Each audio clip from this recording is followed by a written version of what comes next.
আসসালামু আলাইকুম, কেমন আছেন সবাই? আমি নতুন একটা ব্লগ নিয়ে আসলাম। তো আজকে আমি একটু রেসিপি শেয়ার করতেছি। তো আমার চুলার পাটটা কিন্তু অতটা ভালো না, আপনারা কেউ বাজে কমেন্ট করবেন না। তো আসলে আমি ছোট একটা ফ্যামিলি বাসায় আর কি থাকি, অনেকেই থাকে আর কি।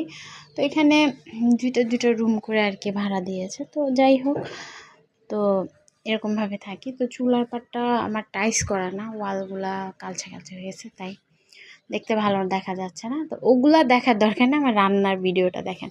তো এখানে আমি ফলি মাছ একদম কড়কড়া করে ভেজে ভুনা করেছি আর কি, সুন্দর করে, কারণ ওইটার মধ্যে প্রচুর কাটা থাকে, তাই আর কি মচমচা করে ভেজে ভুনা করছি। আর এখানে পটল আর কি ভেজেছি। পটল ভেজে এই যে পেঁয়াজের মধ্যে দিয়ে দিলাম আর কি।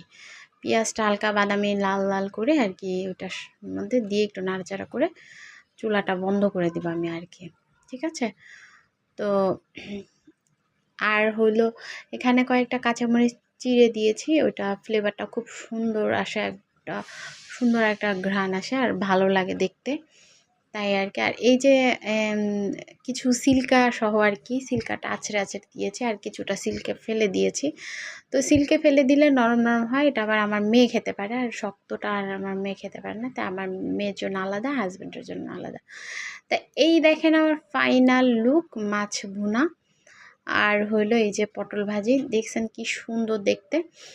তো আর মাছ ভুনাটা একটু ঝোল ঝোল বেশি আছে, তো আমার হাজব্যান্ড আবার ঝোল বেশি খায়, সে আবার ঝোল ঝোল খাবে মাছ ভুনাতে।